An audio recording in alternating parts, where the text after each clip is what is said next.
ಮಗು ನದಿಗೆ ಬಿದ್ದ ಮಗುವನ್ನು ಯಾರೂ ನೋಡಲಿಲ್ಲ.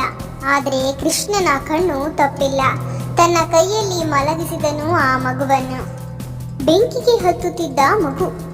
ಅವನ ತಪಸ್ಸಿಗೆ ಬೆಂಕಿಯೇ ಕಣ್ಣು ಹಾಕಿದರೂ ಮಗುವಿಗೆ ತಟ್ಟಲಿಲ್ಲ. ಏಕೆಂದರೆ ಕೃಷ್ಣನು ತಾನು ತಡೆದು ನಿಂತನು. ಬೆಟ್ಟದಿಂದ ಜಾರಿ ಬೀಳುತ್ತಿದ್ದ ಮಗು. ಜೀವನದ ಅಂಚಿನಲ್ಲಿ ನಿಂತಿತ್ತು ಮಗು. ಆದರೆ ತಕ್ಷಣ ಧಾವಿಸಿದನು ಕೃಷ್ಣ. ಮರಣವನ್ನು ಗೆಲ್ಲಿಸಿದ ಪ್ರೇಮದಲ್ಲಿ. ರಸ್ತೆ ಮೇಲೆ ಆಟವಾಡುತ್ತಿದ್ದ ಮಗು. ಅದೊಂದು ಕ್ಷಣ ಒಂದು ಜೀವ ವಾಹನ ಧಾವಿಸುತ್ತಿತ್ತು. ಆದರೆ ಕೃಷ್ಣನು ಕಾಲ ನಿಲ್ಲಿಸಿದ. ಹಾವು ಮಗುವಿನ ಹತ್ತಿರ ಬಂತು. ಹಾವು ಸದ್ದು ಮಾಡದೆ ಹತ್ತಿತ್ತು.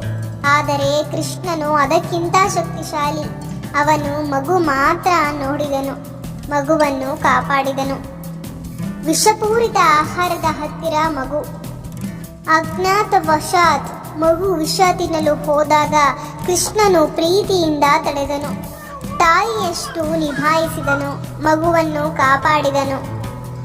ಉಯ್ಯಾಲೆಯಿಂದ ಉರುಳುತ್ತಿದ್ದ ಮಗು. ಉಯ್ಯಾಲೆಯ ಮೋಜು ಕ್ಷಣದಲ್ಲಿ ಭಯವಾಯಿತು. ಮಗು ಕೆಳಕ್ಕೆ ಬೀಳುತ್ತಿತ್ತು. ಅಷ್ಟರಲ್ಲಿ ಕೃಷ್ಣನು ಬಿದ್ದು ಹೋಗದಂತೆ ಕೈ ಹಾಕಿದನು. ಮಗುವನ್ನು ಕಾಪಾಡಿದನು. ಗಾಜು ಮುರಿಯಲು ಹೋಗುತ್ತಿದ್ದ ಮಗು. ಅದು ಆಟವೋ ಅನಿಸಿತು ಮಗುವಿಗೆ. ಗಾಜು ಮುರಿಯುತ್ತಿದ್ದವನು. ಆದರೆ ಕೃಷ್ಣನು ಅವನ ಕೈ ಹಿಡಿದ. ಕತ್ತಲಲ್ಲಿ ಅಳುತ್ತಿದ್ದ ಮಗು. ಕತ್ತಲೆ ಹೆದರಿಸುತ್ತಿತ್ತು ಮಗುವನ್ನು.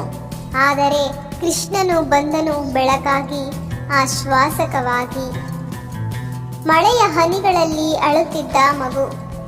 ಮಳೆಯ ಹನಿಗಳು ಮಗುವನ್ನ ಅಳಿಸುತ್ತಿದ್ದವು. ಆದರೆ ಕೃಷ್ಣನು ಪಿಕಾಕ್ನ ತೆರೆದರು.